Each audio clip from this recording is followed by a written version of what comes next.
Joe Biden flirting with the idea of running for president in 2020, saying he plans to make an announcement soon. But is Biden already caving to the resistance? He recently said this about Vice President Pence. The fact of the matter is, it was followed on by a guy who's a decent guy, our vice president. Just hours later, he backtracked, tweeting this: "There is nothing decent about being anti-LGBTQ rights, and that includes the vice president." Joining me now, political columnist Cathy Araud and former Trump campaign manager Corey Lewandowski. Ladies first. I'm sorry, Corey. Cathy, can't Biden just say he's a decent guy and just let it go? Why does he have to pander and cater because some nitwit radical resistor on Twitter gives him a hard time? He did not have to apologize, but he did because that person represented a community, the LGBT community, and he wants those voters. So if he wants those voters, LGBTQ, he has to... do not forget the Q. QIA. So actually there's it's usually LGBTQ plus. So there's many ways to do it. I don't want to offend, but yeah. So Corey's he very offended offended. them. Yeah, he offended members of that group, not everyone. So it can't be said that Democrats are insane. There are certain people that were offended, and they have the right to be offended. I understand that, but Corey, Biden has done this before. Remember, he's like, I'm going to take President Trump behind the schoolhouse and knock him out, and then he had to apologize 24 hours later. You know, I shouldn't have used such violent rhetoric. I mean, just own it. I mean, right? Isn't that what people want? Look, Jesse, you know what people love about Trump is he's a fighter. They fight for him. What people are so sick and tired of is the political correctness that all these people think they have to please everybody, and so they please nobody. Right. To go and say something bad about Vice President Mike Pence is actually insane, because I say it all the time. He's too nice of a person to be in politics. Yeah. I mean, that's how great Mike Pence is. He's the nicest human being and the nicest family, and the religious values that he holds dear should be celebrated and not chastised. Yeah, I mean, he won't even be in the room without his wife there if there's another woman. I mean, the guy is as pure as the wind-driven snow, just like you, Corey. Jesse, they say that about us a lot. Yeah. You and I have the same thing that they say about us. So much in common. So much in common. Yes. I want to move to Beto. He's also considering getting in. Now, Cathy, I used to think Beto had a real shot at this, and now I think he's weird. He went on some sort of poetry tour in a bus like Kerouac and started writing dark, strange things about finding himself. I don't really get that. He moves his hands around a lot like he's on speed. Break him down for us. Break him down? Well, I think he went to a Metallica concert after he announced that he was going to run for president. But he energizes the base. People like him. So he has a shot. He really does have a shot, according to many sources. I mean, he does poll well, Corey. If you look at some of the polls, he's like top 3 or 4 in most of them.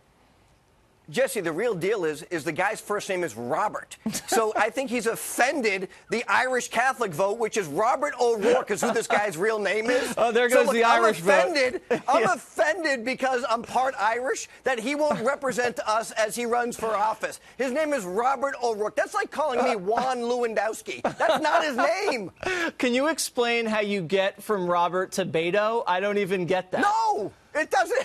Look, it doesn't exist. My mother gave me the name Corey. She didn't give me Juan. I'm part Irish. He has offended every Irish Catholic out there by changing his name to Beto. I guess Beto is short for Robert. I don't know. We're going to give him a pass because maybe it's an El Paso thing. Let's go and talk about something that really grabbed my attention. So there's this woman at a dog park, and she's got her dog there, and there's other dogs around. Some other dog starts humping her dog. She calls the cops. Watch.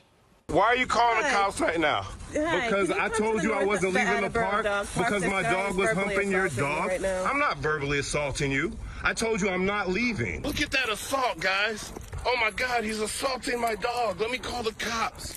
I love when you can call the cops on people just because a dog humped your dog. No, you know what it is? Because I'm black, so she decided to call the cops real first. Let me call the cops. I bet if I was white, you wouldn't have called the cops. And the race card got thrown in there at the end. Kathy, this culture is going down the tubes, calling the police because a dog gets a little frisky in the park. Come on, you're not going to defend this woman, are you?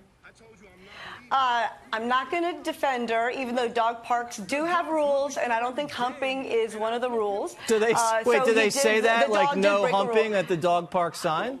Well, I mean, some people consider that. You can't have aggressive dogs at a dog park. There are dog park rules. So his dog was perhaps breaking a rule, and the police said no call is too small. So apparently people always call 911, not always, but a lot of people call 911. They're used to it. So I if mean, she wanted getting to call, a cat out of a but tree is more of an important idea than this, Corey. I mean, aggressive because he got a little playful. Look, maybe the dog was happy about it. Maybe she should get a different pet. Maybe she should get an emu or a giraffe that can't be mounted the same way. I mean, this is insanity. Talk about a waste of valuable resources, taking the police to come because their dog had some action. Their dog's begging for the action. Who are we people kidding? do this. There's People real call crimes 911. out there. There's real crimes. The dog had a sign open for business. It's ridiculous. Yeah, you need consent now in order for dogs to get Yes. together. Lastly, also this culture is getting a little interesting.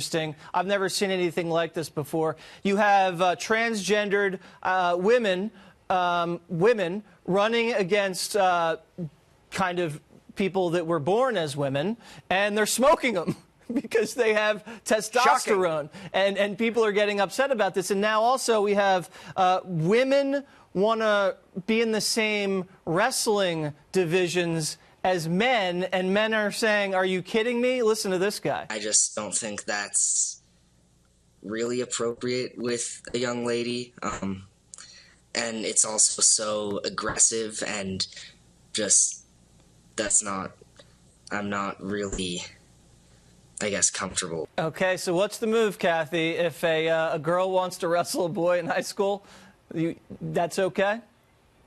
Well, yeah, Title IX says it's okay.